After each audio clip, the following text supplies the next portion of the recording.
Farming chests and champions in Bitterfrost Frontier is one of the best ways to make gold in Guild Wars 2. It is very easy to do and it will not take that long at all, and you can repeat it as many times as you want and on multiple characters per day. In this video, we will explain how can you do all of that in details.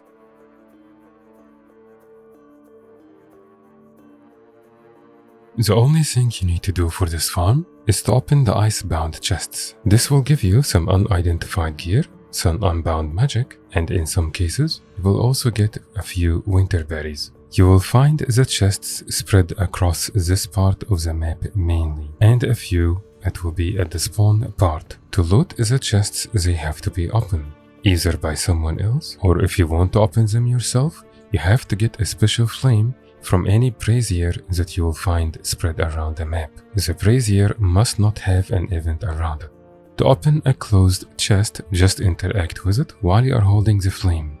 Each time you will open a chest, you will consume one charge and one skill is going to turn from being lit with flames and in red like this to another one that says flame out and it looks blue like this. As long as you have at least one charge or skill remaining on your flames, you will be able to open a chest. But if you lost all your skills, just go to any brazier that does not have an event around it and interact with it, and it will recharge all your skills. It is very important that you will have at least one or two braziers close by that will not have an event around them, and you can get flames from them, because otherwise you will not be able to open the chests. When you open all the chests, you can just simply swap characters and repeat this farm. As you move across the map to gather the chests, you will run across those Winterberry bush. They will have this unique red icon on the map, and they are another farm you can do on this map, and you can also do it on multiple characters. I explain all of this in details in another guide that I will leave in the comments and description now. There will be two types of events. The first type is called Light the Kodan Brazier.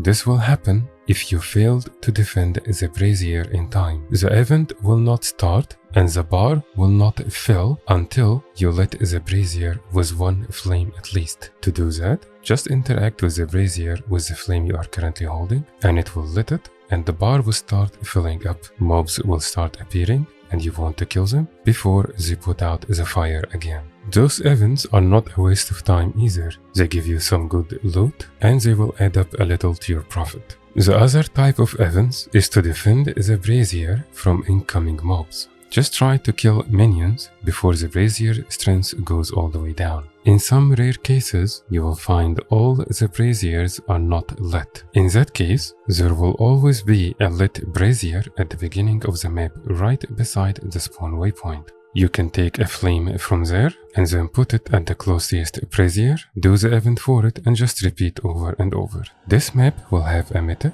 where you will fight a total of 9 champions at the end of it. Those champions will drop champion bags, which are very good, and they will also spawn on top of braziers where you will find most likely other mobs and an event. And so you will get loot from those mobs and from the events as well. So they are very good, and you should try to kill those mobs and the champions and the events during this part of the meta. And if you manage to kill all the champions in time, the meta will be over successfully, and all the chests in the entire map are going to refresh, and you will be able to open them again, even if you have already opened all the chests on that character before, which means that you can technically repeat this farm non-stop if you want. You should also note that during the storm meta, the chests disappear, and if you did not kill all the champions in time, the meta will fail and no chests will spawn. And so it is best interest of you and everyone else to try to make the map meta work successfully.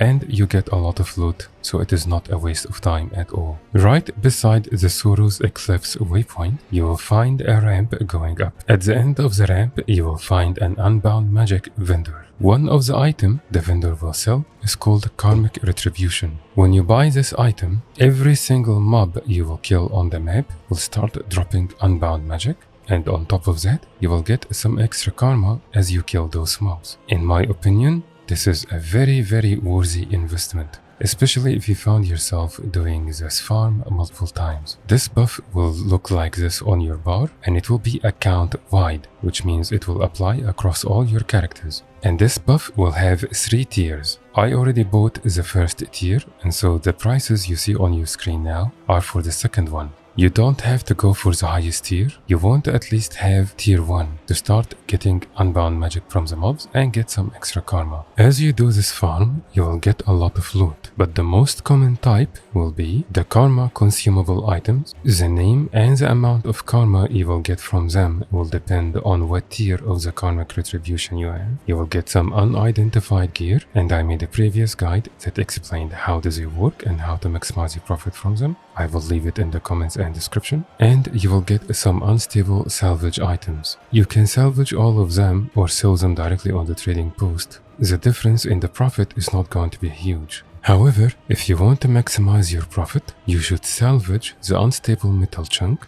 and the unstable rag with a copper-fed salvage-o-matic if you have it, or if you don't, use the basic salvage kit. And salvage the unstable hide using a rune crafter salvage-o-matic if you have it, or if you don't, use the journeyman salvage kit. And last, you will get fresh winter berries and a lot of unbound magic. I just made a guide that explained both of them in details and how can you use them to make even some more gold or to get ascended trinkets for all your characters. I will leave the link for that guide in the comments and description. If you found this guide helpful, please consider subscribing and leaving a like to see more similar content in the future. I will now leave a playlist on your screen for more gold making guides. Thank you very much for watching, and I will see you next time.